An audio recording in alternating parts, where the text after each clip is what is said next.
Whoa. Good evening. Calling to order the Columbia County Board of Commissioners, January 6, 2026, meeting to order. Asking the Vice Chairman Couch to open us with invocation. Please bow your heads. Heavenly Father, as the new year begins, we come to you seeking your wisdom and guidance. Grant us the discernment needed to make the decisions before us tonight and all year in your will. Lord, please watch over all of our Columbia County citizens, county staff, and our sheriff's officers, firefighters, and EMS workers in 2026. Help us continue to be a community full of love for one another, grace, and compassion, just as you would desire. In your most holy name I pray. Amen. We stand for the pledge. Pledge allegiance To the flag of the United States of America and to the republic for which it stands, one nation, under God, indivisible, with liberty and justice for all.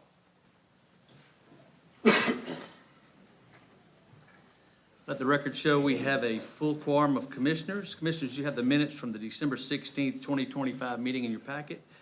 If you've had a chance to review them, I'll accept a motion to approve them. Mr. Chairman, I make a motion to accept as presented. Second. Any questions? All in favor, raise your right hand. That motion carries. Mr. Oh, that's fine. Mr. Johnson, I believe the agenda's set. Ready for your approval, Mr. Chairman. It's approved. Our first item of business is to elect a vice chairman for the year. Mr. Chairman, I make a motion to elect District 4 Commissioner and current Vice Chair Allison Couch to continue serving as our Vice Chair for our county. A second. Any other nominations? All the nominations are closed. All in favor, raise your right hand. The vice chairman for another half a year. Thank you. Yes, Thank ma'am. you all for your confidence. The special recognitions, I see none. We go to the consent agenda, which I see none, so then we'll go straight to the debate agenda. And I believe Vice Chairman Couch, you got the first one. Yes, sir. I make a motion to approve Resolution 26-01. Second. This is just setting the qualifying fees for the offices of Columbia County. This is required by law. I don't think there's anything additional for that. Any questions? There's a motion second on the floor. All in favor, raise your right hand. The motion carries. On to you, Commissioner Malier. Yes, sir. I make a motion to approve the request for a variance to Section 90-135 for property located at Tax Map 074A, Parcel 019A, to reduce setbacks for a freestanding sign subject to the conditions enumerated in the December 18th Planning Commission report. Second. Matt. Yes, sir. The setbacks for signs are 5 foot from the right-of-way line and 5 foot from the side property line. However, this parcel has a very narrow, it's a very narrow parcel. Patricia, if you go back to an overhead view of it, there you go. Jimmy Dias Parkway is to the south of the plan here. So Jimmy Dias Parkway runs down here. As you can see, their parking is in the front of the building. If they were to try to meet the 5 foot front setback and 10 foot side setback, they would actually be out in their parking lot with their sign. So they're asking for a 1 foot and a 3 foot setback to place their sign in this location. Any questions? Seems pretty simple. There's a motion and a second on the floor. All in favor, raise your right hand. Motion carries. I make a motion to approve the request for a variance to Section 90-53, List of Lot and Structure Requirements for property located at Tax Map 078A, Parcel 025, subject to the conditions enumerated in the December 18th Planning Commission report and an easement encroachment. Second. So here you have a home that was destroyed during Hurricane Helene. The house was demolished. They're looking to build back on the same footprint. When the house was originally built, it was built into the side setback and into a storm easement. So they're asking to move the side setback from 10 feet to 5 feet. They're also asking for an encroachment agreement to be signed, allowing them to encroach into the storm easement. Again, this is the original footprint of the house. It's a different house, but on the same footprint. Staff is recommending approval. Any questions? There's a motion and a second on the floor. All in favor, raise your right hand. That motion carries. I make a motion to approve the request for a major PUD revision to add C2 uses to the property located at tax map 072, parcel 043T. Second. So this is a PUD. PUD laid out the zoning allowed uses. C2 was allowed along the front of the road there. They came back a few years later and modified this PUD and added some additional buildings. The new buildings had an M2 zoning. They're wanting to put a chiropractor's office in there, but it's not allowed to go in M2 use, so they're asking to have the PUD modified to allow C2 uses in the new buildings as well as the ones that are already there. Chiropractor. Yes. Motion is second on the floor. All in favor, raise your right hand. That motion carries. I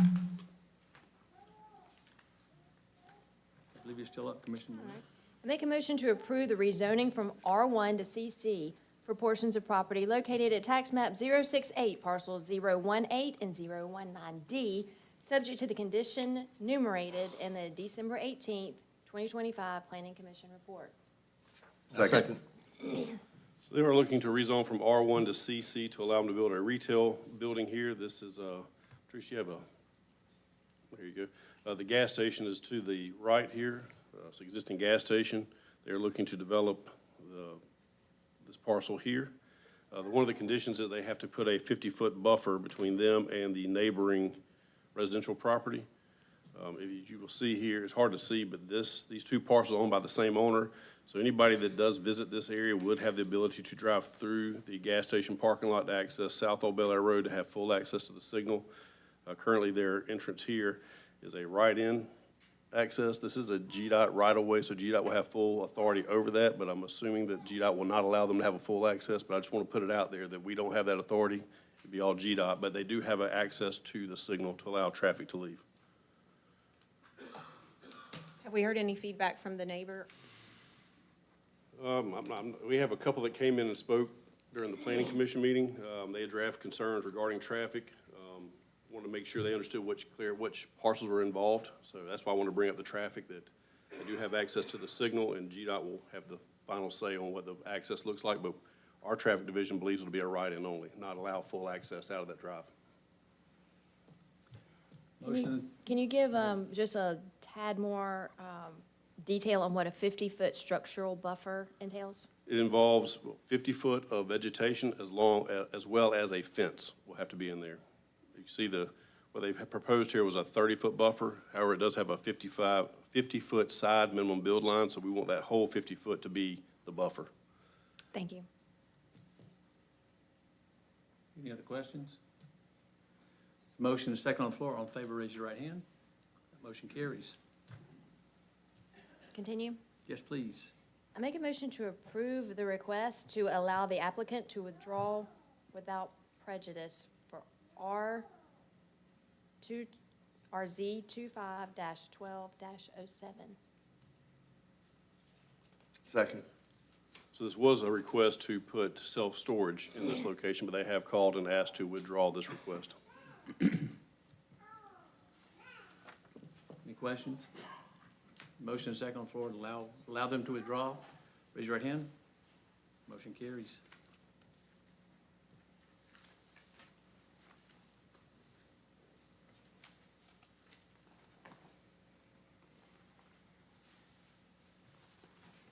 Continue.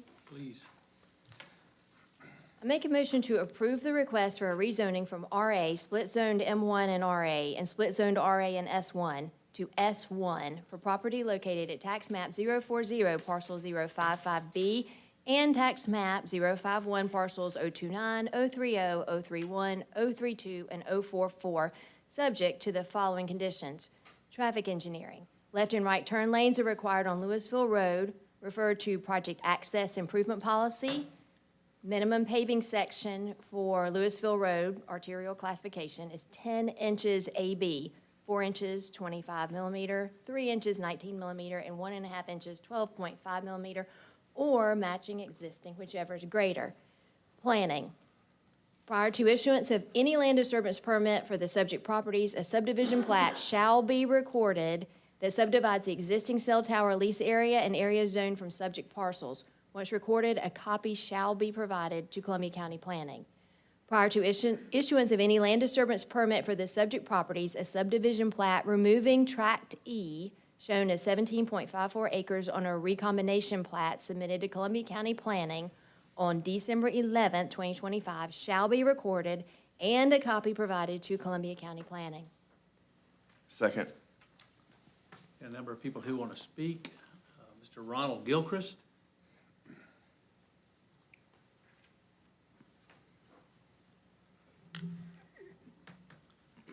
If you will, sir, just, 1649 Old Avenue, Harlem Highway, live and die right there. yes, Goodness. sir.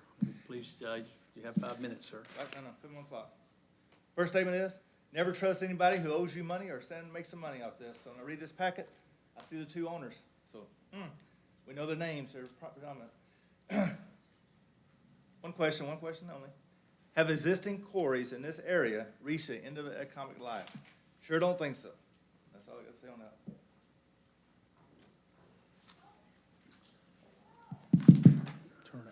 Mr. Daniel Lanning.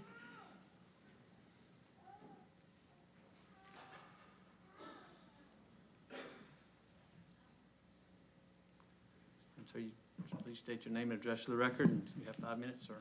Sure thing. Good evening. My name is Dan Lanning. I live at 825 Rolling Brook Lane, about half a mile north of here off Louisville Road. Appreciate your time, opportunity for us to be here and communicate our concerns as a community and individuals of Columbia County.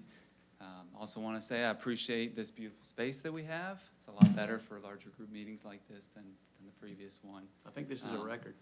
We'll probably break the record next month. But again, thank you all for serving. Appreciate your efforts and consideration. Specifically, Allison, appreciate yours for District 4, for all the people that are here from that district. Your attention to us and communication with us is not going noticed, and we appreciate you a lot. I appreciate that. With that said, I'd just like to bring a couple things to your attention tonight that we spoke about in the planning meeting as well last month. There's been a lot of change in the last month, or in the last year, excuse me, with the Foundations for the Future, the update to the Vision 2035. This section of land has stayed consistent in District 4 as residential land. This, in the new character maps, this was not requested by any of the residents that I can find, any of the county officials that I can find, to rezone this to anything other than a residential area. It's difficult as neighbors and as residents of our county when big change happens very quickly, especially when it seems out of character of what's been considered to be a certain character. Many of us from District 4 moved out to the rural area to stay rural, and this is only the tip of the iceberg with growth in our direction.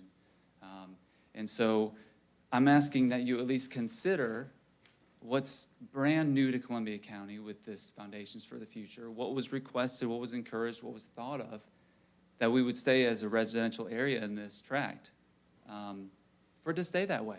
Just because someone proposes something doesn't mean we have to say yes. We always have the opportunity to say no. Not everything is progress, good progress at least. So I would just like to say a couple more things that a number of neighbors had talked about. There's a lot of issue on Louisville Road with traffic concerns and road concerns.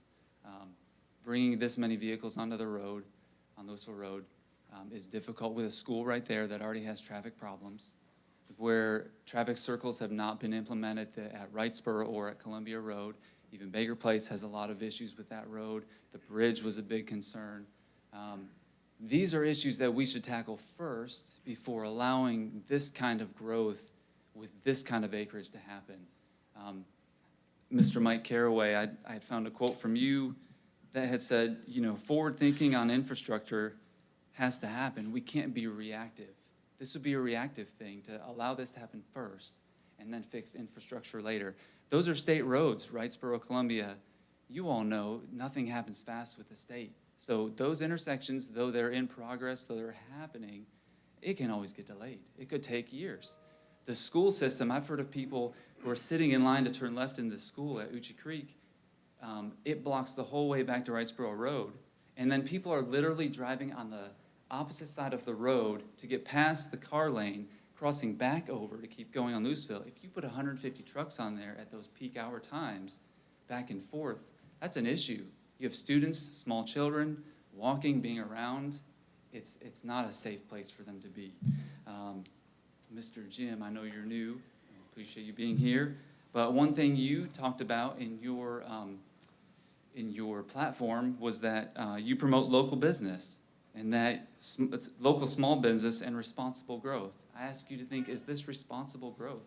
This is a 40 to 50, if not longer year plan. Is this responsible for this area? Allison, enhance public safety and improve quality of life. I don't know if this enhances public safety in our area, at least in our nucleus right there. And I'd say for the neighbors, many of us, it doesn't seem to improve our quality of life. Ms. Connie, controlled intentional expansion to bring great benefits to our community. I don't know if this is controlled and intentional. Maybe it is if we're gonna bring in data centers in the future, that feels intentional. But this should be a separate item that we think about, is this a controlled, intentional expansion that we want to have? This is a big commitment to make. Mr. Doug, you want to end gridlock and enhance quality of life. Now, I know that's a little bit older when you were in your platform. That's all I could find. But this doesn't end gridlock in our area, adding this type of volume and this type of growth with those type of trucks. So I just hope that there are a lot of other issues that others will probably talk about. Those are my big concerns that I'd like to share with you. Again, thank you for your time and your consideration with all of us here sharing this with you tonight. Thank you, Dan. Thank you.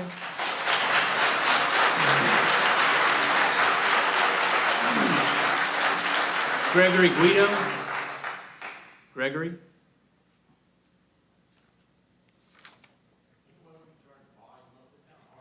We're working on the volume. What we're going to ask everybody to do is really lean into the mic, because if you sit back this far, you can't hear me Maybe talking speaking. about us. But if you lean into the mic, you can. So we're going to ask everybody to lean into the mic. We're also working on taking the volume up.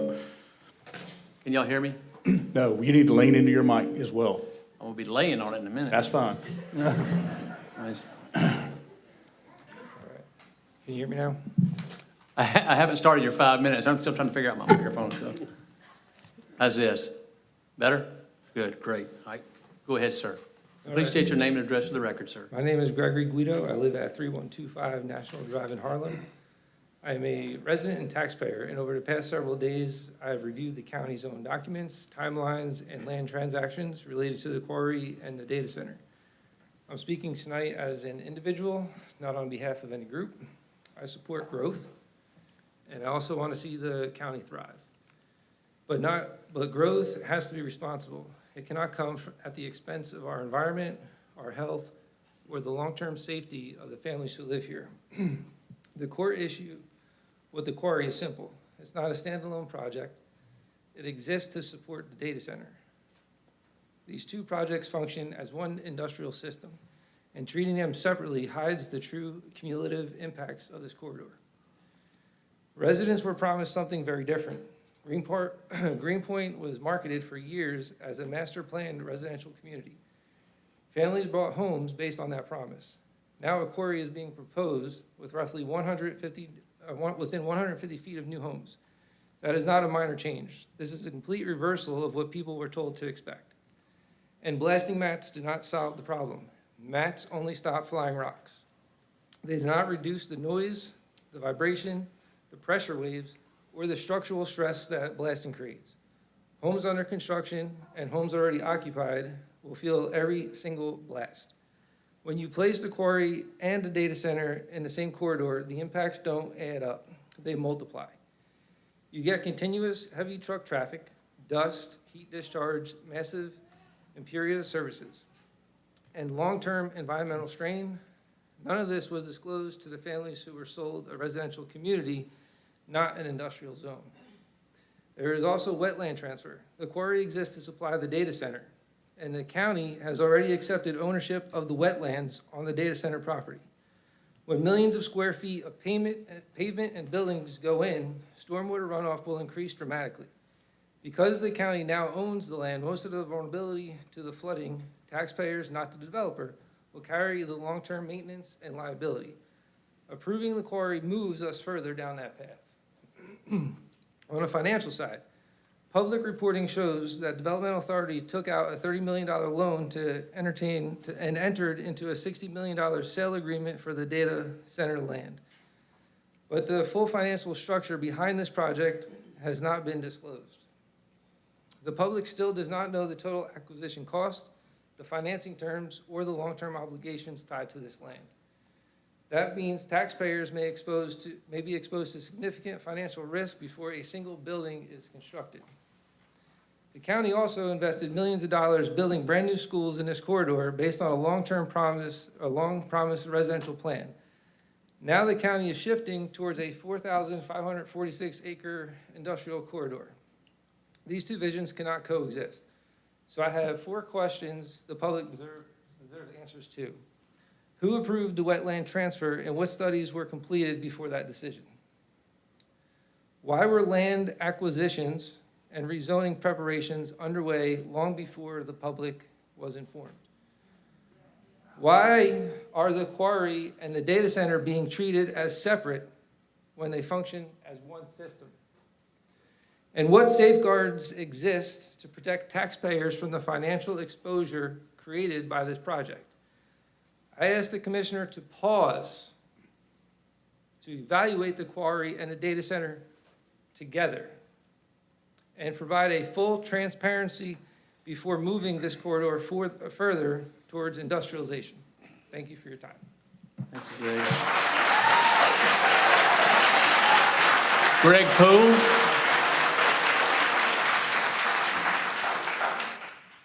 Greg Poole? No, Poole. Is it Greg Poole? On the speaker list, just to answer questions related to blasting activities if there are.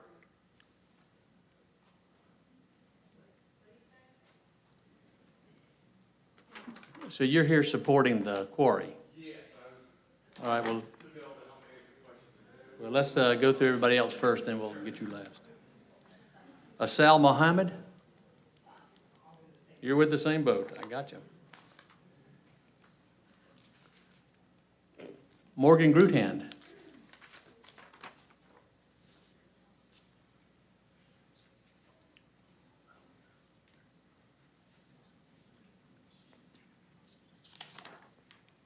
Good evening. Morgan. My name is Dr. Morgan Gruthand, and I live at 1655 Baker Place Lane. A few years ago, I was fortunate enough to purchase 20 acres here in beautiful Columbia County, and as a single mother to a 1-year-old, my goal was simple. I wanted to live peacefully on that land and raise my child alongside my parents. And I want to be clear about why I'm speaking tonight.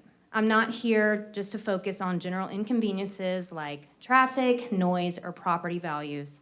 I'm here to raise serious safety and public health concerns that affect my family, my elderly neighbors on Baker Place Lane, and many residents here tonight. My primary concern is air quality, specifically fine particulate dust from blasting, crushing, and hauling. PM10 and PM2.5 are well documented in peer-reviewed studies to travel beyond property boundaries and cause long-term respiratory health issues.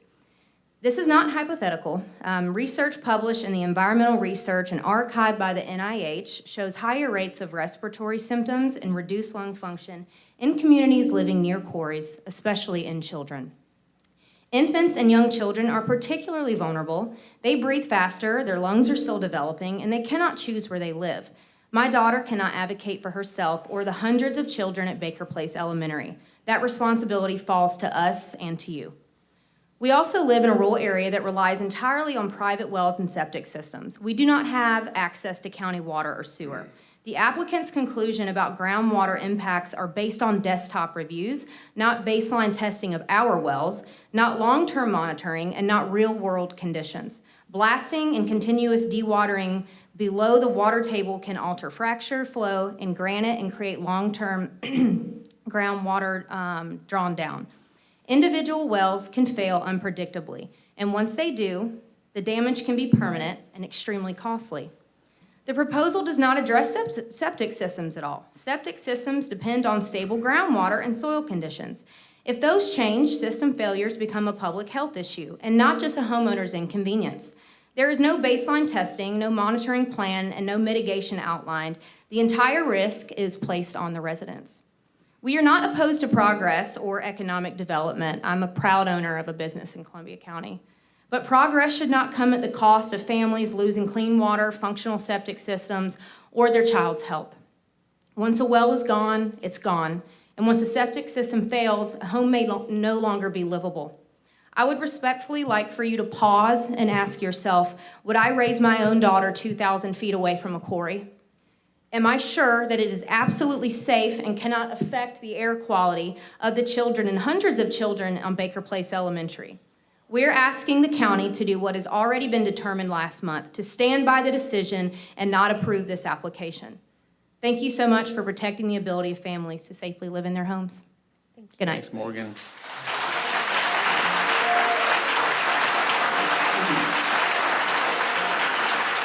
David Grayson. David? Oh, you're the applicant. Sorry. I was trying to put those last so we could. You want me to wait? Why don't you wait? I'm trying to write questions Okay. some of the folks have that I don't know the answers to, so if you don't mind. Bear with me.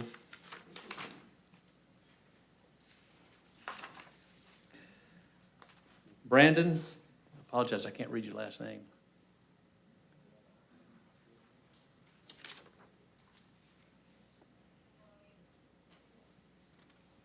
You will just state your name and address for the record, sir. Please take Yes. 5 minutes. Yes, sir. Brandon Tourette, 2061 Limerick Court. I live about 3 miles, or 3/4 of a mile from the proposed site.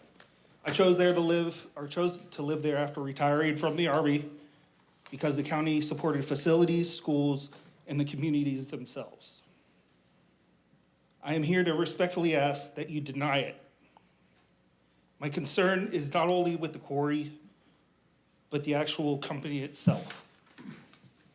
It has a track record of the proposed project leaders and its possible outcomes. There is incompatibility with the land itself, and there is a long-term risk this decision would impose on the county itself. Public information indicates that the director of mining operations for Quality Materials Company is led by the previous operations for, excuse me, it's very agitating. They're led by someone who was part of Green Rock Mining LLC. This company, from public research, was very controversial in Carroll County. The results resulted in years of litigation, emergency zoning changes, permit denials, and organized resident opposition. This is not speculation. This is documented publicly. If this company is granted rezoning for this location, history shows a likelihood of similar outcomes. There are no enforcement guarantees that truck volumes won't exceed estimates or that the production won't rise with the same leadership I mentioned before being present. They are also the president of a consulting company that openly advertises its services of the aggregate industry for pricing, aggregate lease negotiation, sales strategy, etc. What stops this consulting company from consulting with large projects like the data center that are being built just down the road and pushing them to one quarry that has economic impact on the current quarries themselves, not only county residents who work there? A quarry of this scale is recognized or is widely recognized in planning literatures as being among the most disruptive land uses when located next to a residential area, particularly without land buffers. And we are not talking about the berms as proposed and stated in the last meeting. Aggregate extraction has been shown in publicly available research to cause ongoing noise, vibration damage to homes, other factors that persist year after year. Studies using rigorous methods have found that quarries close to a population center correlate with measurable decreases in nearby property values, often anywhere from 5 to 30%. This means homeowners may lose tens of thousands of dollars, including myself, in equity simply because someone decided to put a quarry next door. On top of that, the county will not only devalue our property, but there could be a loss of county taxes as well within a 3-mile radius. Even where research is mixed, many professional planning and land use reviews emphasize the potential adverse impacts, including silica dust, noise, vibrations from blasting, truck traffic, road damages, the list goes on. These impacts are not just perceived, they are objective, environmental, and community issues. Georgia has laws for land reclamation, but we know that they impact generations. This request is not anti-business or growth. It is pro-planning, pro-transparency, pro-Columbia County stance. Thoughtful, long-term development requires balancing economic activity with the health, safety, and welfare of residents. The proximity of this quarry to established and future homes impacts from similar projects, the potential for substantial property value loss, and the lack of enforceable constraints all point to the wrong location of a quarry. For the long-term interests of Columbia County, for our residents, for the protection of the neighborhoods, for the thoughtful land use, I respectfully ask you to deny this rezoning request. Thank you for your time and your service to the county. Thank you.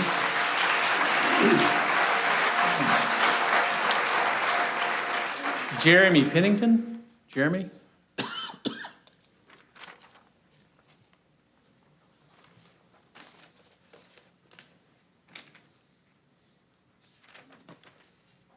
Good evening, my name is Jeremy Pennington. I live at 3908 Greasy Lane, a member of Hidden Creek subdivision. First of all, I'd like to thank all of you for your service to our county. I understand that the toll that it must take, and I appreciate that you're willing to put yourselves aside for the service of the betterment of the county. I've once approached the county commissioners on another matter when our neighborhood was rezoned from heavy density and to increase for townhomes and whatnot. And the concern at the time was the infrastructure or lack thereof, and how much it was going to impact an already flooded road, i.e. Baker Place Road, especially during morning and afternoon school traffic times. I was told at that time that it was settled business because the planning had already been, the zoning had already been approved back in 2008. So I made it a point to show up at the planning committee meeting a few weeks ago. And I like to think that it was partly based on my input, that respectfully, I might remind y'all that despite having put forth a motion to approve and the fact that it's already been seconded, respectfully remind y'all that the planning committee recommended that this not be approved. We, as parents, have the responsibility of protecting our kids because they can't do it themselves. And within a close, very close proximity to this proposed quarry, you're talking about 4 densely populated schools: Euclid Creek, Baker Place Elementary, Columbia Middle, and Grovetown High School. As parents, that should concern all of us because, like I said, they can't look out for themselves. They look to us to take care of them. And for all of the talk that was made at the Planning Commission's meeting about how studies have shown that, well, this shouldn't have any impact or it may not have any impact, look at COVID, all of the things that were said when things were proposed that said, well, this shouldn't hurt, and it probably won't hurt, but years later, we find out, it had an effect on people in ways that weren't even imagined. And my fear is that years from now, when our kids are old enough and they wind up having lung conditions, things like that, it'll be far too long to do anything about it at that point. So, again, I respectfully request that y'all do not approve this rezoning request. Thank you for your time. Thank you.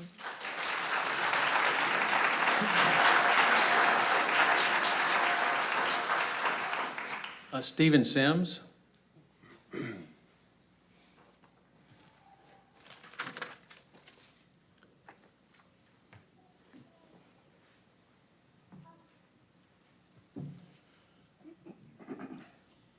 Good evening, everyone. My name is Stephen Sims. I reside at 8797 Crenshaw Drive in Hidden Creek. I'm going to begin with a letter that my wife wrote. She wanted to be here but couldn't because of health reasons. My name is Kimberly Sims, and I reside in District 3 in a housing development that would be directly across the street from this project. Since I am unable to be here tonight, I submitted a detailed letter to express my concerns and wanted to make sure that my statement was on the record. The proposed quarries in Districts 3 and 4, the proposed quarry in Districts 3 and 4 would place a heavy industrial operation in the immediate vicinity of approximately 1,500 homes.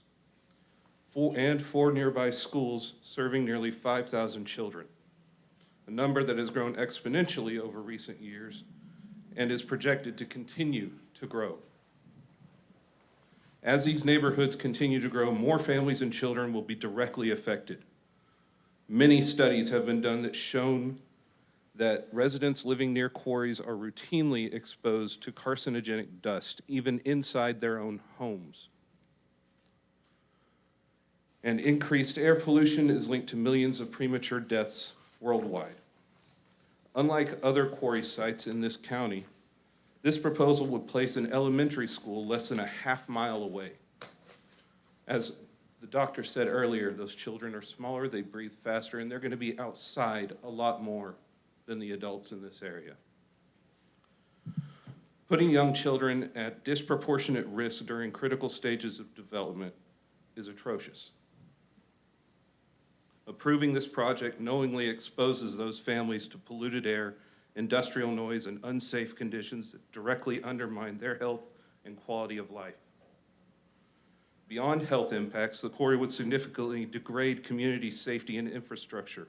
The project anticipates over 100 heavy trucks traveling local roads 6 days a week, adding millions of pounds of daily weight to an already strained, narrow roads, frequently used by school buses, families, and children walking home from those schools. Quarry operations threaten groundwater quality in a county already experiencing water pressure and contamination issues.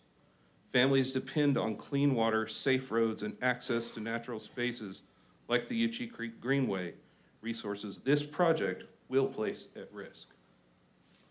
Residents have grown increasingly frustrated with recent deeply unpopular decisions, including zoning approvals for data centers and other industrial uses that provide little community benefit, while imposing long-term environmental and social costs. This quarry follows that same pattern. I'll pause there on her letter and speak of my own thing. I live a significant distance away from the quarry on Columbia Road. Whenever there's a blast, I have a list of people that I have to call and make sure they're okay. I'm a veteran. I did 20 years in the Army, got out, and didn't anticipate having to live near blasts anymore. I think I've been through enough of them. There are people that, even though their helpful little pamphlet says those blasts only last 2 seconds, people I know will be bad for hours, if not days, after.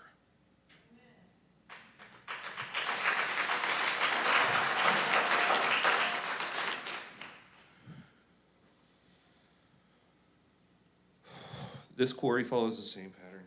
I'll get back to this. It is not lost on the community that 3 members of this commission are up for re-election this year, including Ms. Couch. Your decision on this matter will be noted. You represent the families in this area. This decision will drive families out. Some people can't afford to move away just because they don't like it. It's not a matter of liking it. We are here. We moved here because of the pre-approved plan that y'all had in place that had nothing to do with any industrial areas in our area. We can't just move away on a dime because the county wants a data center and there's already 4 quarries in the county. Get the rock from there. The fact that this is even projected is ludicrous. The fact that it's projected for approval is a betrayal of every one of the people that you were elected to represent.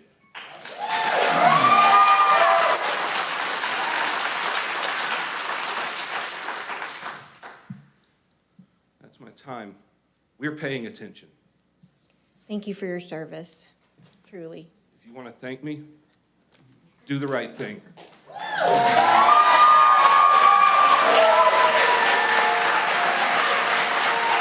Kay Jones.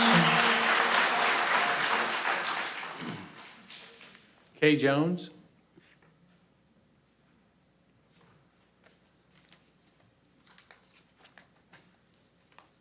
Good evening. As a former elected official, I don't need much bending over because you'll hear me loud and clear.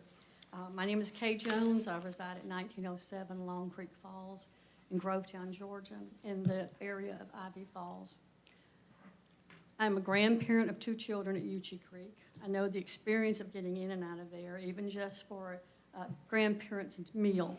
It's congested. I can't imagine them trying to fight buses and trucks out there. It's not a road that was designed for buses and dump trucks. One of them already has breathing problems. It can't get any better. It'll have to get worse because they only live 2 miles from the school. They don't walk because they're young. But our children, our grandchildren should be able to breathe safely at night. We have the Vulcan plant and we have waste management within a mile of our house. This quarry would be within a mile and a half as the crow flies. I already have to listen to booms that we think are tornado sirens when they're getting ready to blast. We have a house filled with dust. We've had everyone come in and look at it, but the dust is so fine grade that you can't even see it in the ducts of the air conditioner, but it blows it all out in our house. There are several concerns out there. First of all, the infrastructure of either roads, Baker Place or Louisville, were never designed to carry what weight this is going to have to carry. It's not just the quarry, it's the building of the quarry. There's going to be environmental dust, there's going to be environmental waste. We haven't talked about them rinsing and traveling. And really, the only one that benefits from this quarry will be the company that puts it in. It will be of no benefit to the residents. I don't believe anybody has come in here and asked you, please build this quarry across the street from my house. It wasn't a request from the constituents. Quite honestly, I was shocked by it when I saw it coming up. And I've been in that area a long time. You got kids across in the street in an environmentally dangerous area when this starts. You can't contain nature. I said last time I spoke at the Planning Commission, if you're dying to have it, put it out in Riverwood, because we just don't want it. You've got the land out there. You've got property you can use eminent domain for if you want to. But, with all that's going to be thrust at us, these people were promised, and I was promised, a place safe to live. And as a former real estate agent, they're not going to disclaim that a quarry's going in across the street. They can't sell houses if they do. One lady's already been on Facebook talking about trying to get people to sell their homes now before they lose all the money that they have in equity. You know, mine's my forever home. My husband and I are retired, and we just wanted to live in comfort and quiet. And our neighborhood is quiet, except for all the booms and all the blasts and all the dust. And our water, don't get me started with our water quality. We had to install a $5,000 unit to filter our water, so we didn't have an orange bathtub every day. We were drinking it. It's not, every quick month we get out a flyer from the Water Commission saying, you know, here, we failed all these tests this month, but you're fine. Don't worry about it. Just flush your system. I've been there 7 years hearing just flush your system. Well, now I still get particulate even in that filtered water because it's so heavy in our water. So how is that going to get better when you start blasting a quarry? I don't believe it will. I want you to know that the bridge weight limit and the bridge width scares me to death, putting those trucks on there. But not only that, from where they're going to build to where they're going, it's going to be all over our roads. Our roads are going to be torn up, and they're not going to fix it. They're not going to come in and build us new roads. So please, listen to your constituents. You represent a certain amount of each district. I had 15,000 residents that I represented, and I went up against some big guns too, but I stood and I voted with my constituents because that was my job as a deputy session. Thank you, and thank you for what you do. Thank you.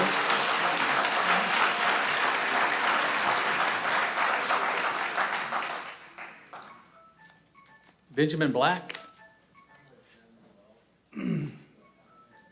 It's your turn. I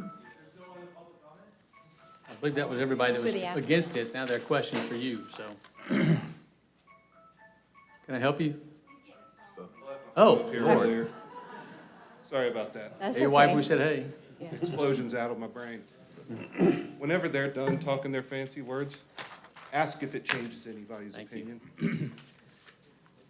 Who wants to go first?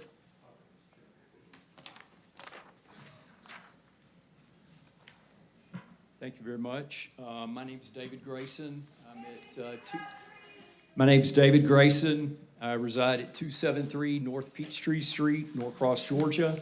I'm here tonight representing Quality Materials. Hold on a Company. second, 1 second.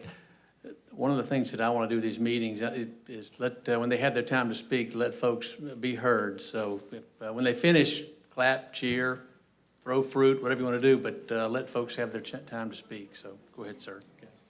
Thank you. At the Planning and Zoning meeting, we had heard a lot of the... At the Planning and Zoning meeting, we heard a number of the same concerns we've been hearing tonight. And so I would like to take a few minutes in the time I have to address some of those. Again, there was a handout that's in the back of the room. I know commissioners received that as well, so I'm going to address some of those issues. We've also got 3 experts here tonight that can answer questions on air quality, geology, and other things, so, and blasting. Again, the most critical thing is that everybody uses aggregate. It's in the roads we ride on, it's on the sidewalks we walk on, it's in every home, schools, everything. So aggregate is used in every part of construction. So that's the critical nature of the product. But we feel very confident that we can coexist with neighbors, neighborhoods, schools. It's done across the country every day. We're very confident in that, and I want to take a few minutes and talk about that. One of the things that came up previously was the rural nature of this area, and it's something that we're focused on. We are going to, of the property, roughly 40% will remain undisturbed, so it will not be touched. The section to the east will literally have about a 750-foot buffer. It will not be touched. The entrance will come off onto Louisville Road, and the entire property will have at least a 100-foot undisturbed buffer. But other areas up to the northwest could be as much as 450 feet. So when you're driving up Louisville Road or on Baker Road, you're not even going to see the quarry back there. We're also going to put berms in, vegetated berms that will be planted in pine trees. Again, we're trying to make sure that that area from the rural, at least the look and feel, will remain the same. A question that came up previously, has not tonight, but was about reclamation, and I do want to touch on that. There is a bond that is placed on every quarry that is built, and that bond ensures that when the life of the mine has played out, that the property is reclaimed. And typically it can be for reservoirs. That's probably one of the best options for this site, that it will be a reservoir for the county. But there are parks, there's, again, hundreds of different uses for a quarry after it has, the material has been removed. One of the greatest examples is in Atlanta at the Bellwood Quarry, an old Vulcan quarry. It's now a city reservoir and a park around that. Questions come up about noise, and if you look in the packet on page 4, our plan is to limit all mining activity and keep it between the hours of 7 a.m. and 5:30 p.m. Monday through Friday, Saturdays until noon, no operating on Sundays. We, again, will probably blast once to twice a month. And again, it's a second and a half impact. And again, this is something that, from a timing standpoint, these are normal business hours, and we're not going to operate at night and do any mining activity. That is not going to happen. Another question that's come up tonight repeatedly, obviously, is blasting and vibration. And we've done extensive studies, and the blasting impact will not damage homes. There's a pipeline there that was questioned previously, and the vibration levels will be roughly 25% of what the state mandates. So state sets terms and on what they feel like are safe levels. This will be about 25% of that. We will continuously monitor. Can't hear? We will continue. We're not going to do that. Excuse me. We will continuously monitor these blasts. We'll put seismographs on our property, and we hope to on adjoining properties. If a neighbor would like one, we'll set that up. We'll monitor that. We'll share that information with the neighborhood. Also, an important aspect, I know the gentleman referenced it, we will put people on a call list and notify them when we're planning to blast. So if they would like to be on a call list, that will be available to them. They can receive a text or a phone call, and it'll all be done electronically to make sure that everybody's given ample notice, and they'll know exactly when we're going to blast. May I ask a question about that? Yes. How far in advance do you text and call? It can be a couple of hours and say that it's going to be at 1 o'clock or something, and we can have a follow-up if necessary. Are you able to do that in further advance, maybe the day before? Oh, sure. To provide them with Absolutely. time? And do you continue to call and text until you're assured that they've received the message, or how does that work? Well, typically, it's a robocall and a text, but if they would like something via email, we can do that as well. Again, so many people don't have landlines now. It's typically done through their cell phone, and if there's a critical issue, if there's a critical issue with somebody, we can certainly continue to make that phone call. Thank you. Something that we want to do, and that is bring in an independent third party for anybody that lives within 3,000 feet of the pit. At our own expense, we will do a pre-blast survey to sort of set a baseline for the homes. There's concerns about what's it going to do to my house. We will do an independent study and evaluate that, give them that information, and then if they ever feel like there's some issue, we have a baseline to work from. Wells has been mentioned repeatedly. This is very important. This is a granite quarry. This is not a limestone quarry. In limestone, you have fractures, you have a chance for water to move through in the aquifer. In granite, it is a solid igneous rock. It is not going to impact wells. So you don't dig rock past the wells? What now? You don't dig down past a well? Well, you can go. That's a question. You can go deep, but that well water is on, it's generally going to be in fractured material at a much higher level. And when you're in a quarry, you don't have water coming in the quarry. One of the things that we're going to do is, obviously, everything is recycled within the quarry, water. We're not going to access county water. Water will be captured by rainfall in either the pit or sediment ponds, and that water will be used and recycled through there. But the water is coming in from storm water running into the pit. It is not coming in from the sides of the pit. So you've never had an issue with wells when you're blasting granite? No, not in granite. And we've got our geologist here. I'm sure he can take a few minutes and respond to that as well. I've got a question about the truck traffic. Sure.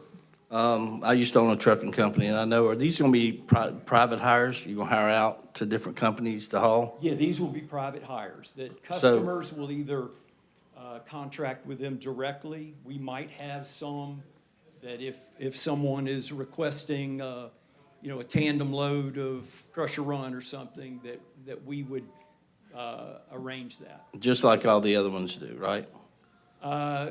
Similar, yes. Do y'all have a designated routes that they have to take once they leave, or they're on their own once they leave? It depends on where the project is, would dictate the route they take. But if there's concerns about a particular route, we can certainly work around that. How many trucks are you expecting? The volume of this quarry, we're expecting to operate somewhere around 100 to 125 a day.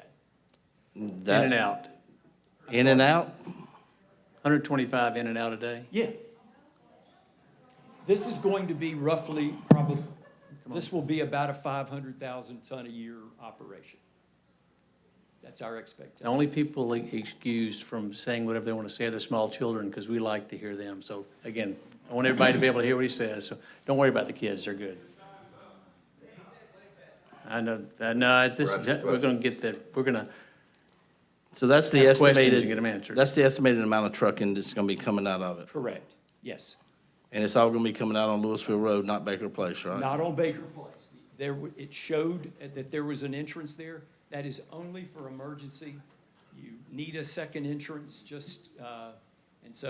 but employees and trucks will go in off of Louisville Road. Yeah, my concern is just where the truck's gonna go, because you don't have any control over where they're gonna go once they leave. Correct. Okay. Yeah.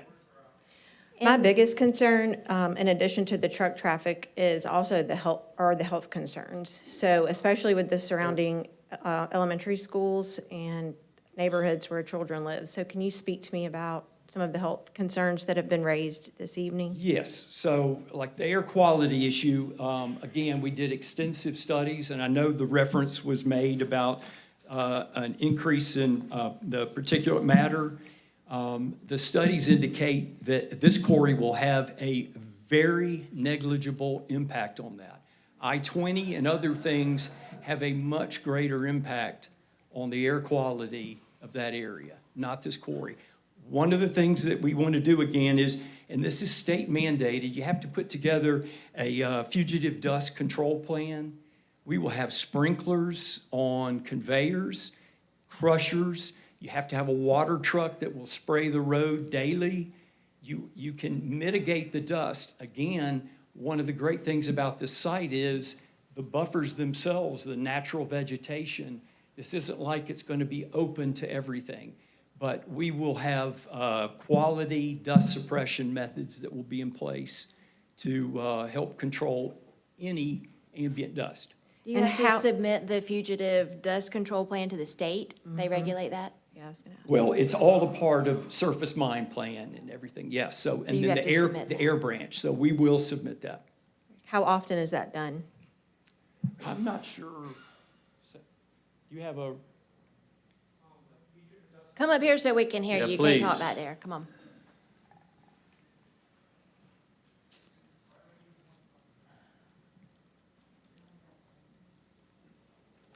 Good afternoon, everyone. My name is Sal Mohammed. I live in 10320 Northwest 10th Lane, Gainesville, Florida. And I have performed a preliminary air quality assessment for the quarry. And the fugitive dust control plan will be prepared and submitted to the state of Georgia Environmental Protection Division. And it will be updated as needed, but the fugitive dust control plan will include the controls that will be used to minimize the dust. And it will also include other things such as if somebody complains about dust, how to reach out to the quarry operator. And in case of any kind of dust complaints, what remedies need to be, performed to minimize the dust. And will this be silica specifically, or is that too heavy and No, doesn't travel?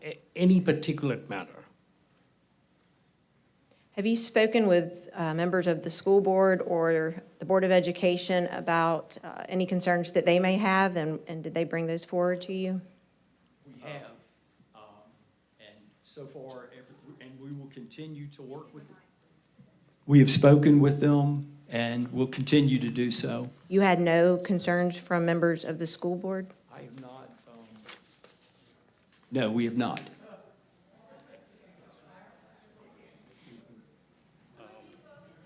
So I have a question about traffic in the CSRA Regional Commission report, page 3. It mentions a traffic study. Can you discuss that traffic study that was in the recommendations that's listed there? Yeah, the study was done and based on, again, looking at current traffic and what the current truck traffic from other quarries as well as car traffic, and what the impact would be. And there was, the study basically said that it would not have a dramatic impact on Louisville Road. What we wanted to do, and we offered this up, is to, obviously, we're gonna have XL and decel lanes at the entrance to the quarry. At your expense? At our expense, and then at our expense also, because through traffic, one of the concerns we heard was coming south on Louisville Road, what about through traffic? So we want to put in a left turn lane at our expense. It will not impact the county at all, and we will put that in. Our study indicated that the traffic levels were not high enough to dictate that, but through the county transportation group, they just seemed like that would be something they would like to see, so we agreed to do so. And those turn lanes are part of the conditions here. Correct, they are now, yes. And what has the state told you since Louisville Road is a state highway, correct? Louisville Road is a Louisville, no, county. it's not. Okay, sorry, I apologize. I take that question back. I want to address the school traffic that Mr. Peenson brought up. I know it's probably pretty packed at certain times, and if the car's already going around it, are the trucks going to be going down that way, or are they expected not to go? That's my concern, is where the trucks going to go when they leave.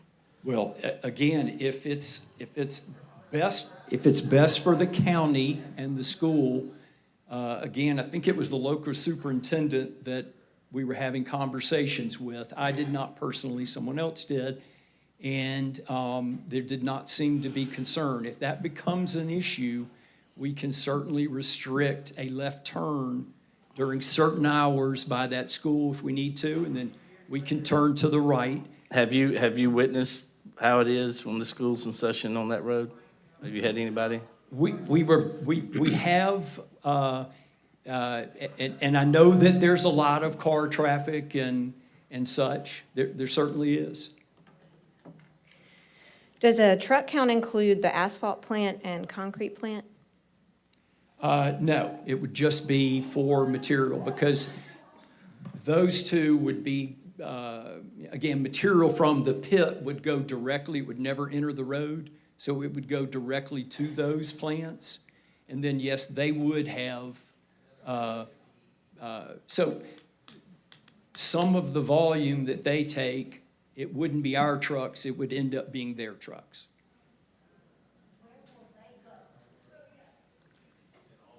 You have other questions? Matt, I have a question. Will the county have any authority over inspecting that, from a dust collection or? It is entirely covered by the state. It falls- EPD? It falls under state permitting completely. And I have just one more question. Is there any thought to the blasting ending before 5:30? 5:30? Absolutely. And thank you for bringing that up. Blasting is typically done during the middle of the day. You try to pick a clear day because on cloudy days, that's when you get that air overpressure, which can occasionally, people are going to feel that a little bit more. So you try to pick a clear day, but it's always done in the middle of the day. We would not blast on weekends. But you did say up till 5:30. That would be mining activity, but not blasting. Blasting would be done in the middle of the day. Yes.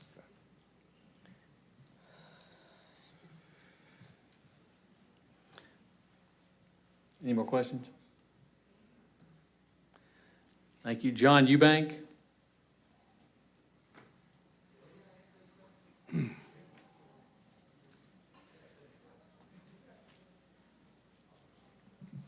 My name is John Eubank, 6700 Spring Hill Farm Road in Appling. I'm one of the landowners of the project and would like to make myself available for any questions you guys might have for us as the owners. I'd like to say a few things about the project. First is that the landowners are local folks. We live and work right here in the community and expect to own the land through the duration of the project. Lean into the mic so they can hear you. Thank you. The landowners were local folks. We live and work here in the community. We expect to own the project throughout the duration of it. And that's important to us because we have adjacent land to the project and just want it to be done very well. Second thing I think that's worth noting, and it was come up with the roads question, but the project has asked for no public funding. It's all privately funded. I think that's important. It'll be a contributor to our community rather than a drain or a draw on public resources. And it's a natural resource that'll help build the community in the future. And so I think that's a good part of the project. And lastly, I'd like to say that it's been very good working with Quality Materials. They've been very conscientious throughout the whole process of the project, meeting with neighbors,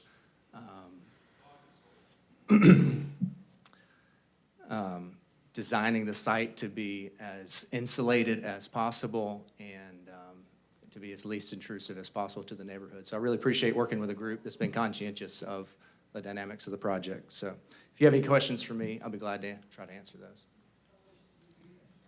Richard Hall? Do you have any questions? Forgive me. Please, Richard?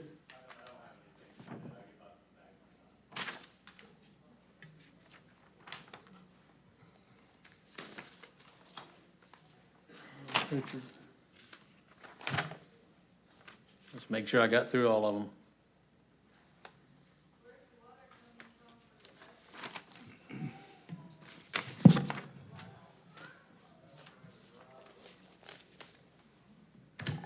Well, there's a motion and a second on the floor. Do you have any other questions or comments? I do. I think that there ought to be some consideration for that traffic pattern during school zones. If it can be done, I don't know why we would not look at limiting that during school, while the schools were in session. It just makes good sense to me that, from a safety standpoint, that if that can be done, and he's shaking his head, I just think that we'd be remiss if we didn't deal with that today because, safety is very important. Are you asking me to amend my motion? Yes, ma'am. What would you like? I would like to amend it to that the pattern of traffic to go away from the school, Baker Place, during school hours. I don't know how to I don't know how say to it. say Let that me, either. I filled this out beforehand and they didn't recognize it. They How would that be I'll do controlled, that just to though, help is saying my it. thought. I don't know. Mike, I need help saying it in an enforceable, Yeah. legal way. Yeah, how can that be enforced, is my question. When school is beginning, like from, say, 8 to 9 o'clock, there's usually a time frame in there. Right, when the buses are So coming in and out. if you want to say from 7:30 to 9 o'clock, no left turn, or no left turn from 3 to 4, or something like that, that's fine. I think that's something that we should do. Yes. I'm not sure about when school starts, Scott. I don't know the timing part of it. Yeah, I don't know. But I think I would say you're about right. 7:30 to 9, and then 2:30 to 3:30 or something is 2 to 4? What? 2 to 4? 2 to 4, 7:30 to 9, and then We have a process where folks that want to speak fill out a form before we start, and we stick with that process. I'm not going to be calling on you with your hand in the back. We try to stick with the process and work through and give everybody a chance to speak that wants to speak, but we have to stick with the process. Keep going, I'm sorry, go on. I would does anybody have any idea when elementary school starts? 8:30? It starts at 8:35 8:30? and it gets out at, But there's a high school. high school High starts school, at you do 7:30. 7:30, 7:25. So 7:30 to 9? Well, if they gotta be at school at 7:30, the The traffic is traffic's- before then, traffic's so. 7 to 9? 7? 6:30? I Well, just, they're only anything supposed- before 9 AM? Huh? They just couldn't do any before 9 AM? No left No, but no turn left- until after 9. 9 at 9, yeah. I think that would take care of the morning And then traffic. 2 to 4 in the afternoon? I think that's right. 2 to 4. Okay. You can live with that? During Yes. school. I've got another question too about the trucks. What's gonna be the weight on the trucks? You gonna have Most, some, the average will be about 16 tons. about They're 16 tons? tandems. That's your, They're- okay. Yeah, most of them are your So tandems. tractor trailers, you're probably not gonna have any that, Well, you have some of those. Again, that's all weight restricted by the state of Georgia.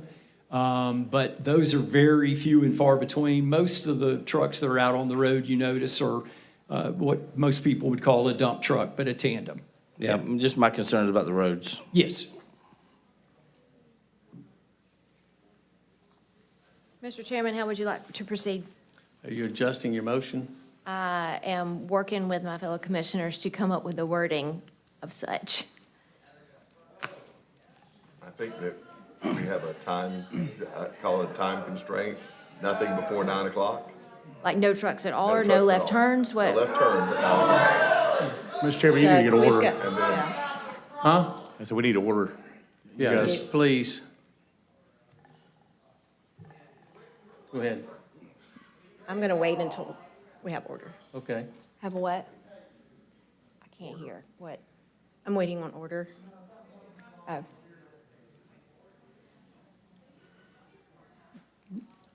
Please let everyone speak as we work through this. And again, we've had 15 people speak. And the process is if you want to speak, you fill the form out before you get here. So I don't want to rule, if I rule folks out of order, then they have to leave, and that's the last thing I want to do. So please, let us work through this.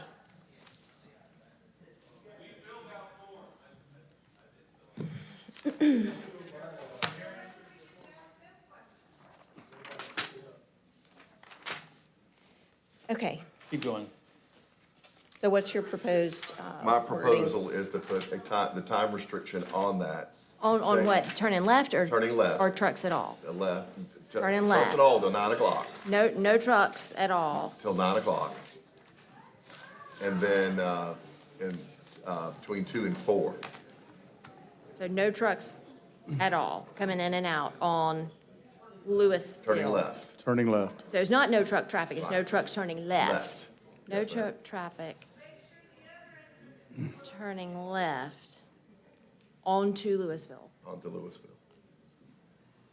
And the same between the hours of 2 and 4. Okay. Is there anything else? I can't hear, I'm trying to be transparent and do our work in front of everybody so they can see how the sausage is made, but I can't hear y'all very well, so I apologize for making That's you what I repeat said. it. That's enough. I'm going to rule you out of order, sir. And if it happens again, I'm going to ask the deputy to ask you to leave.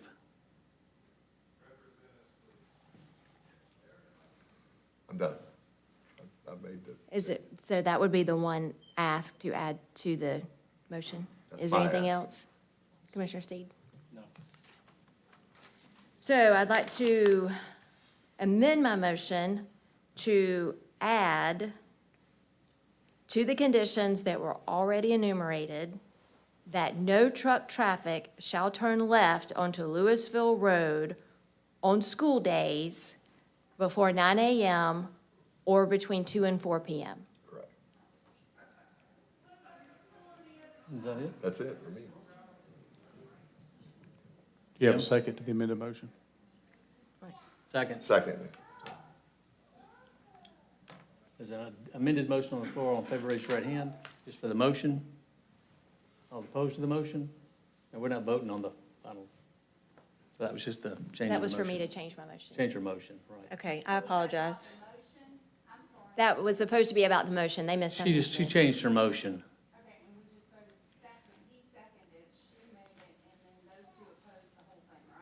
Just the change of the motion. We haven't voted on the quarry, no.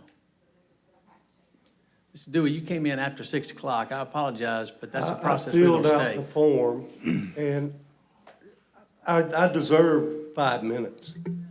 I mean, it's not gonna hurt. Mr. Dewey, And please. I just think that the representatives from the quarry were able to speak for longer than 5 minutes, and you asked questions. That's because we wanted to make which are sure all the fine. questions were answered before we voted. Okay, but I can't help where I live, what's going on, the traffic, and I didn't know this is a new building, and I came in, I didn't know where you were, so it took a few minutes. All I'm asking is for 5 minutes or less. Take 2 minutes, sir. Please go. Okay, Please. my name is Dewey Carey. I live at 3118 Dozier Road, Appleton, Georgia. And thank you, Mr. Duncan, for allowing me to speak. Thank you for everything you do, and certainly staff also.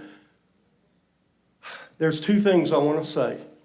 When I listen to the quarry, and it's not indicative of his quarry, but as many of you know, I coached at Columbia Middle School from 1980 to 1989. They built the quarry. I used to coach football and baseball. They would dynamite and dust would cover us on the baseball field. Thank you, sir. It's unbelievable what happened to my players during that time. Okay, that's a fact. Number 2, the building at Columbia Middle School became in disarray. They had to redo it. People were dying.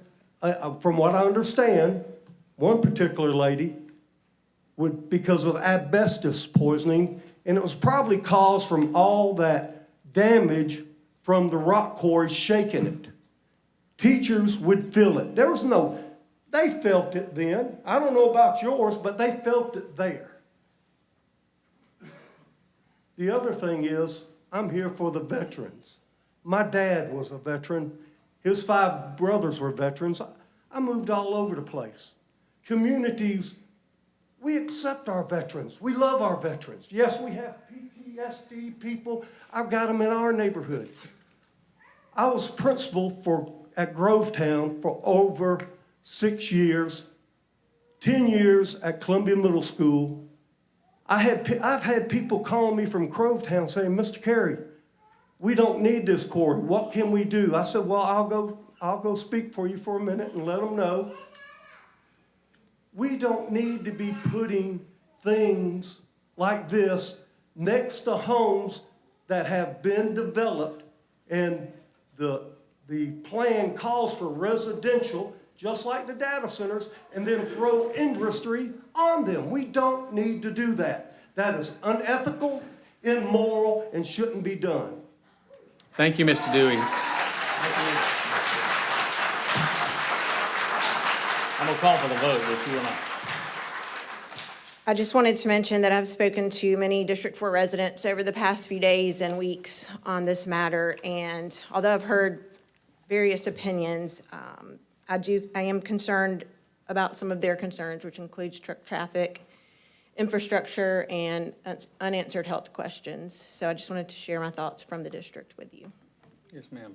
Are you concerned about blasting during school hours or blasting at all? School hours and in general, I am hopeful that if this goes through, that the applicant will in fact notify veterans and folks that want to be on a call list so that they can prepare, but. Jim? Is them blasting during school hours something that you feel like we should address?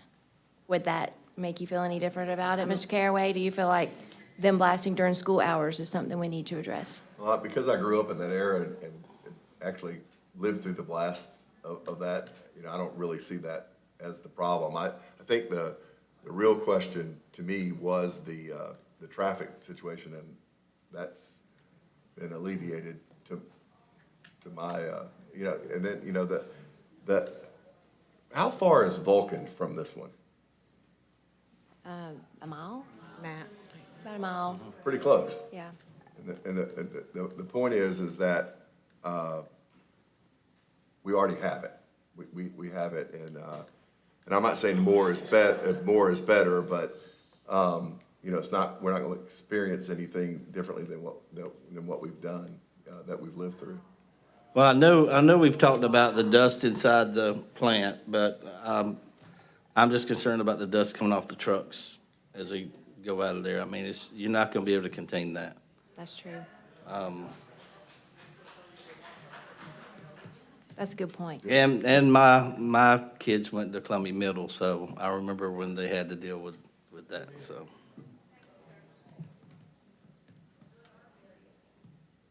Any other questions or comments? No, sir, that was my motion. All right, the motion has been, do you have the correct one? Yes. All right, there's a motion and a second on the floor to accept. All those in favor, raise your right hand. All those opposed? Motion carries, 3-2. Yes. Mr. Chairman, I have one more motion from the agenda. Please. Make a motion to approve the request for rezoning from R2 to, You're out of order. Please ask your deputy, please take him out. Thank you.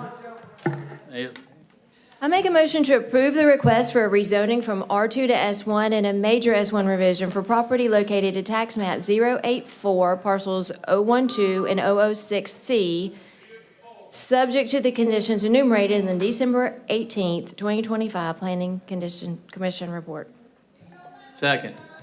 Matt? The Stevens Creek Church has purchased this property. They're looking to put a second driveway into their property, so they need to rezone this to S1. It would be a combination plat to incorporate it into their current parcel. The cell tower, which is the square you have here, will be a separate parcel. Has the cell tower always been a separate parcel, or is that part of the church It's property? part of this process, to make that a separate, it's currently a lease. Any other questions? Motion is second on the floor. All in favor, raise your right hand. The motion carries. No legal matters, no, the request for review by committee. Commissioner Malier? Yes, sir. Our committee has reviewed the software for the tax assessor's office that we were asked to review, and we have decided to not bring it back before the full commission. Okay. Public comments. Ms. Priscilla Bentz? I believe I saw her leave. Mr. Ronald Gilchrist? He's already. He asked to speak on two. This is about the two new data centers. So again, same thing.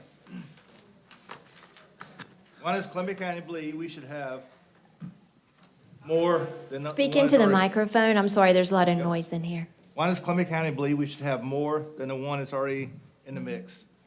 We should have a crawl, walk, and run. let the White Oak / Green Jacket, whatever the name is now, let it be the test bed. Then come back and see about the water usage and the power usage. Revise the data center ordinance to make it more restrictive, because obviously it's too lax if people are coming out of the woodwork now to put more data centers here. So maybe it's too lax. That's all I got to say. Blaine Carter.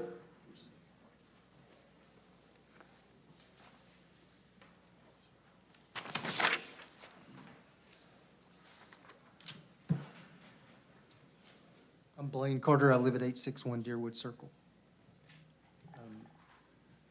I really have a bunch of questions that probably would need to be answered personally or through an email or something like that, but We'll do our best. I got an English degree at University of South Carolina. I'm very proud of that. I worked my tail off to get it.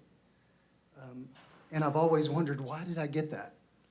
And now I have this inkling to read and study and research. And so I had the opportunity to meet a lady named Jane Curry, and apparently she's influential in elections and things like that. And she suggested that I run. And I said, you don't want me to run. I'm not the personality to run for an office. And so, anyway, I've considered it. And I have been considering it. And so I have a question about the ACCG regulation guidelines handbook for commissioners in the state. I know how to work on a lawnmower, but not a microphone. So one thing I read when I was in college was when Ben Franklin walked out from signing the Declaration of Independence, he was asked, what kind of government did you give us? And the answer was, a republic, if you can keep it. And so he was, actually, I'm trying to find some notes I made. He was actually referencing a French philosopher, Tocqueville, who had said that when the elected realized they can vote a share of the tax dole, the republic was doomed. I think Karl Marx said that, didn't he? Well, my research said Tocqueville originally said it. And then there's another guy on Wikipedia that claims it too.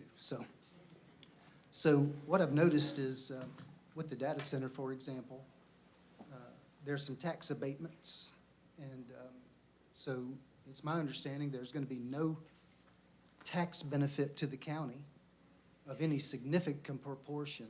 Are you mean on the data centers? On the data center. Can you talk more about what you mean? Well, I was told recently that, and I could be incorrect, that there's been sort of a waiver on any taxes on things that the data center will require from the county. No. No. No? That is not correct. That is not true at So all. the windfall of the billions of dollars that was implied at a couple commission meetings from the data center. That is still intact. Where's that money coming from? Their property tax on the buildings and land, the value of those, that'll be part of our tax digest, and they'll pay full freight property taxes on that. There's an ad valorem tax on equipment, just like you pay for the tag on your car. That equipment will be taxed for ad valorem tax. And there's a tax on the energy. So just like your power bill at your house, there's a sales tax on that, and those sales tax dollars will come back to us. Hasn't there been a state, That was There's state a sales state- tax on the equipment inside, But not it- on the energy. On the purchase of the equipment. so all of that information pretty much that I heard was not correct? That is, you're right. Okay. That's incorrect. So do y'all have, just out of curiosity, do y'all have any estimates on what that total will be for the county 118 million, per year? when it's fully built out and fully Yes. operational. But in the interim, it won't be, right? Well, it has to be to take energized time to and build built it up, energized. but Right. Is They'll it be still a they'll be 12 to paying 15 tax on the value of the land that was just purchased. Is it still a 12 to 15-year build-out plan? No, my understanding is that the first one will be energized in 20, if three happen, then it would be 28, 29, and 30. So this is 26, so 20. But there's 29, still 30. property tax on the value of the land that was just over, I believe, $475 million. So the property tax on that will be full freight in our tax digest. Right, and when you and I spoke after a meeting, and I asked you about the intentions to do away with the homestead exemption. Yes. Right? Remember what I was talking about? Yes. So has there been any communication with the state level representatives that would put that forward so that that could get voted on at the state level? Absolutely. In multiple meetings. And so what's the indication? Are they going to approve it or disapprove it? My understanding is they're going to approve it. We continue to meet with them. The legislation's been drawn up. It has to be dropped. So the only people that will qualify for that are the people who apply for the homestead exemption? No, no, it would be, if you see your tax bill, we just, I guess the citizens voted to take it to 10 grand, from 2,000 to 10.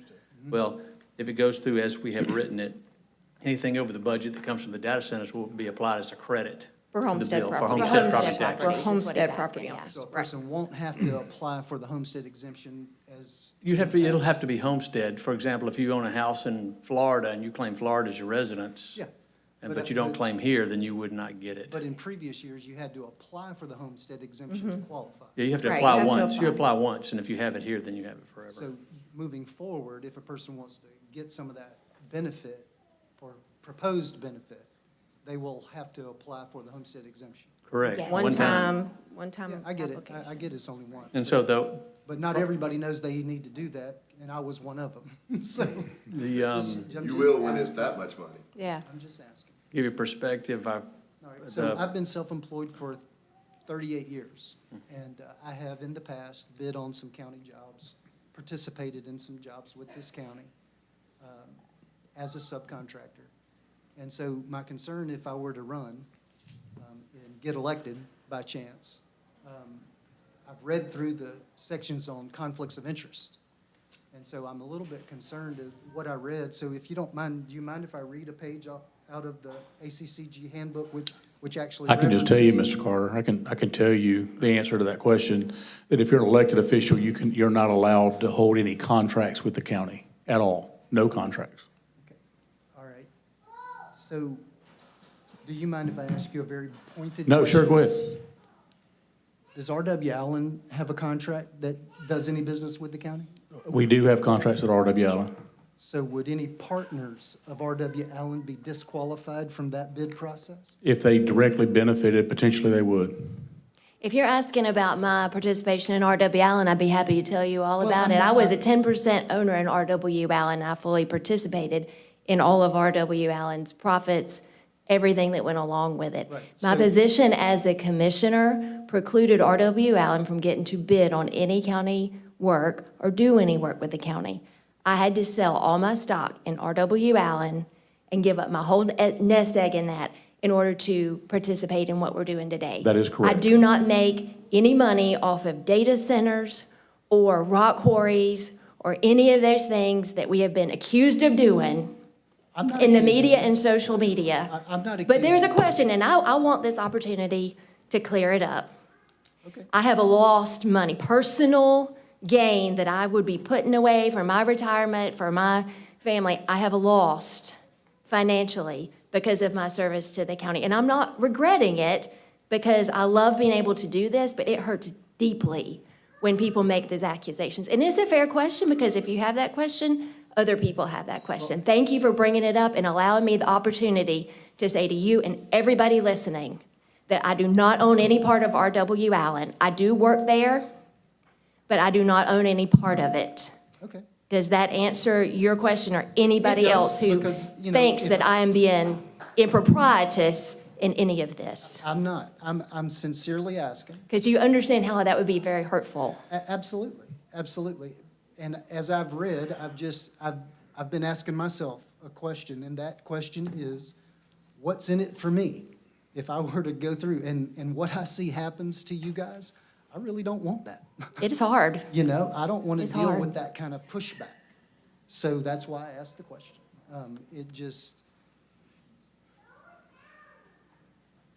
It has looked that way, though. Well, I wish you'd asked me directly so I could have answered it when the question first came to your mind. I think- Austin Rhodes has asked, and I've answered him publicly on the radio, and anybody who asks me to my face, I absolutely answer with full honesty how much I have lost personally to be able to serve in this position. So I'm not trying to imply that. I wasn't trying to put you on the spot. But you've heard the other people in here who have asked about where's the checks and how much are these folks making? I've heard it. We can hear I'm gonna just, that. Sure. I any don't other mean to- questions? I don't mean to, may I Sir. make one comment about the quarry that was Very just quickly, approved? please, very quickly. So all of that will have a sales tax on everything that comes in and out of there, even if they supply the data center? I don't have any indication that they They have supplying the a data center? contract I or heard it here anything to tonight, do the with first I've data heard it. centers. Okay, well, that's No, I the don't- only reason I think we'd need another rock quarry, is why I was asking. The, Okay, the quarry, let me just, Mr. Carter, I'll say this, that the quarry, this quarry has been at least contemplated and tested for the last 7 years. So it has been going on much longer than any discussion about a data center. They've worked on actually the testing of the materials to see if the rock was there. You can only do a quarry where there's rock. They've been working on that for many years. I had been here that entire time. I know I was approached over 5 years ago about the quarry because the presence of the rock. So it's much more before the data centers. okay. I appreciate you answering my question, Connie. I did not intend for it to come out the way maybe it did. Thank you. I thank you for the opportunity for allowing me to make sure everybody heard that. Thank you. I need to move on to the Well, next person. If I were to run, I would ask for your vote. You probably could have it. I got 359 days left of this, No, don't Mr. do Chairman. that. Susan Warren, Miss Warren.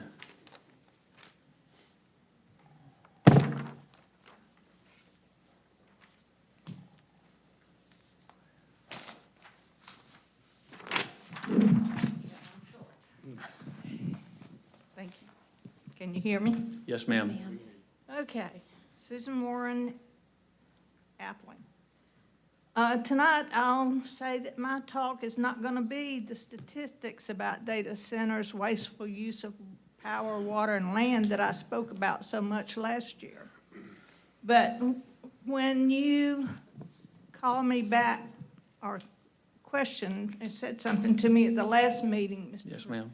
Chairman, I went back to the mic, and I didn't say exactly what I meant to say. So I want to clarify that tonight. Yes, ma'am. You said Columbia County had gone after data centers for tax relief rather than jobs. Yes, ma'am. And I said that I wasn't opposed to Columbia County having them, but that I was opposed to all data centers because of the misuse of AI. But I don't actually oppose all data centers. Some are there for real work. That's where they store stuff from the cloud, and you can pull up your information from. An AI data center is a whole different animal. AI exists, these hyperscale data centers exist only to feed AI for the benefit of the shareholders and the owners of the Big Seven on the stock market, or as some people say, the Magnificent Seven. And why do I oppose so many of the hyperscale data centers? When AI is not regulated and used responsibly, it destroys jobs rather than making them. AI is constantly fed the work product of writers, artists, filmmakers, without the consent of or payment to those folks who did that work. This result is that you're going to get carbon copies for free of what those humans worked for. As they are configured now, AI doesn't actually make new product. It just copies from us. They're constantly changing that, but that's the way most of it is right now. Companies are marketing teddy bears. Remember teddy bears? Little bitty teddy bears that use AI, ChatGPT, to interact with toddlers. And some of the things these toys say are not good. One from a company that is blocked on my computer advertises deep emotional connection.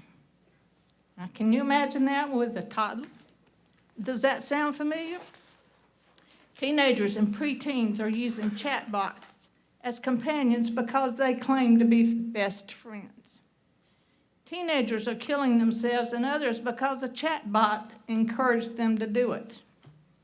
Children from grammar school on up through college are using AI to do their work, so they aren't actually doing the foundational work that's necessary for learning. Loss of some skills from professionals like doctors who use AI so much they lose some of the skill that comes from doing things without its help. Doctors have warned patients. They've actually had other patients bring in bad medical information gotten from asking AI medical questions. Some ministers use AI not only to write sermons, but to counsel parishioners.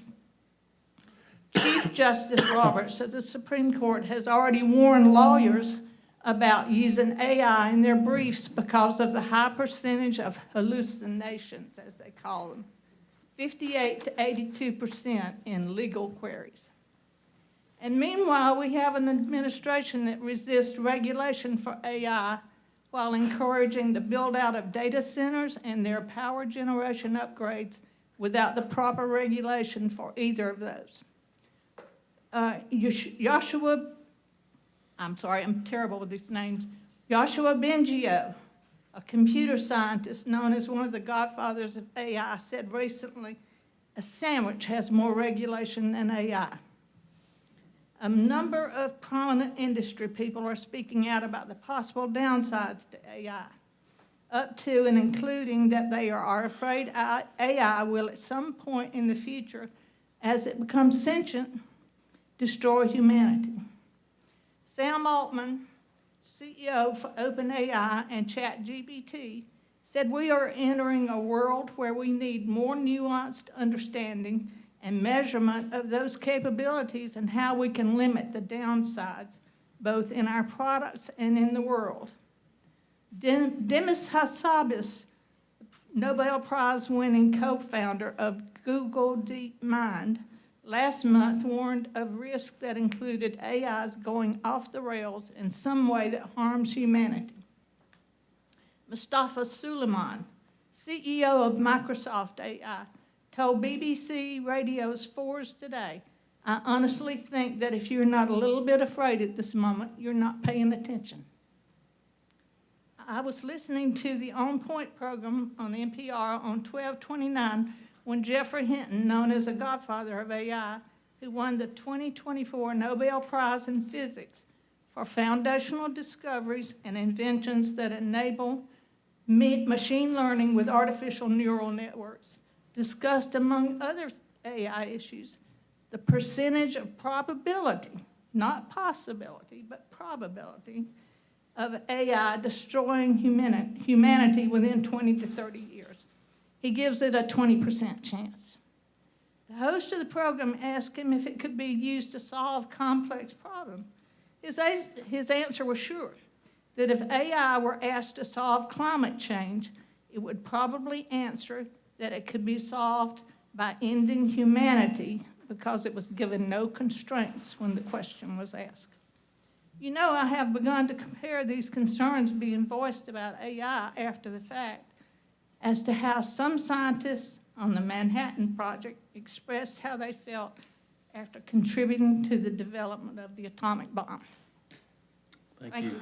Thank you. Lindsay Brantley.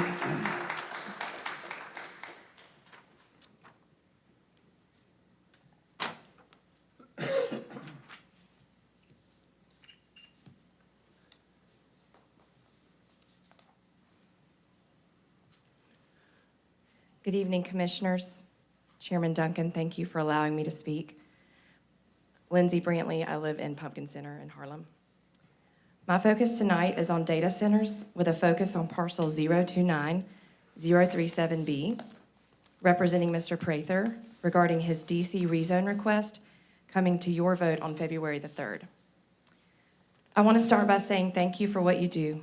I am truly grateful to live in Columbia County. It's a wonderful and safe place to raise my children, and that does not happen by accident. My motivations tonight are personal. I live down the road from Pumpkin Center Roundabout, and I don't want Harlem and Appling to be industrialized. I also don't want my community to be overburdened by PUD abuse, which also rests with you all. The 5 of you already know how I feel about data centers and how our development authority brought in the first one. While I appreciate the fact that Commissioner Couch posted about that rezone on Facebook on April the 4th, 2025, the vote went through on May 1st, 26 days from that post. And for everyone else who didn't see her post and saw the signs in the ground, they had 15 days. 15 days to process, learn, form an opinion, and give meaningful feedback. 15 days is not enough. 26 days is also not enough. It's strange that you all would hold town halls and meetings to get feedback and answer questions and educate the public, but it was too late. All of that should have occurred prior to May 1st when you voted.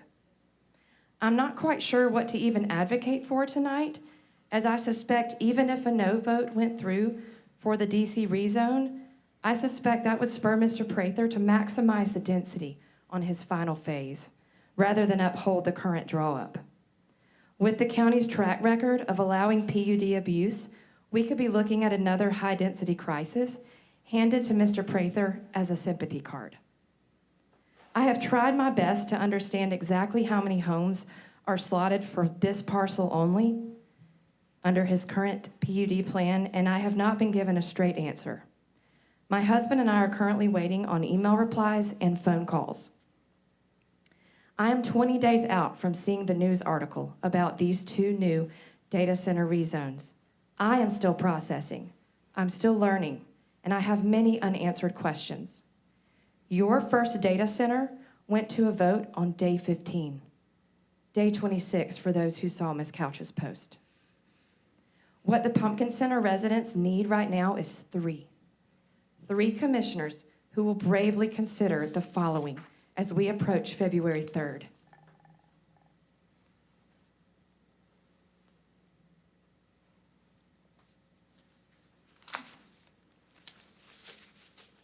Take your time. Jana Beth, could you give her water and some tissue? Thank you.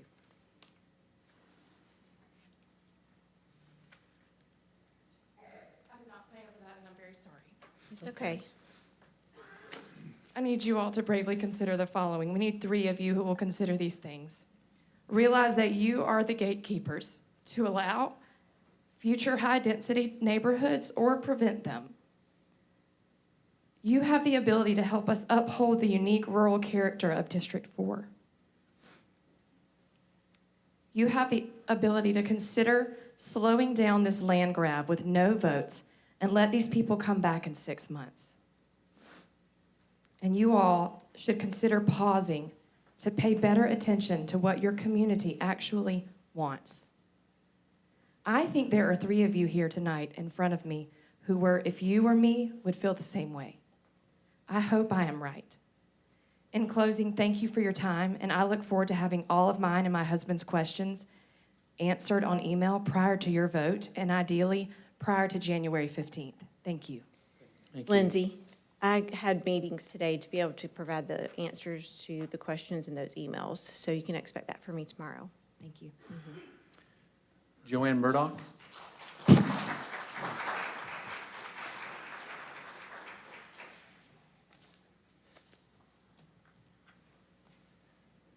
Good evening, Joanne Murdoch, 1547 Swint Road, which is in the Pumpkin Center area. So I specifically just want to early bring it to your attention that I would respectfully ask y'all to vote no when it comes up in February.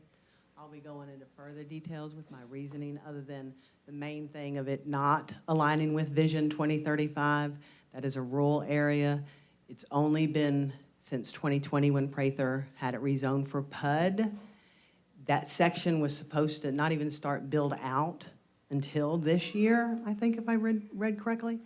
Anyway, I'll go into detail in my emails, y'all be getting. But please, over the next course of a couple weeks, take into consideration what the residents in Pumpkin Center area want. We want it to remain rural.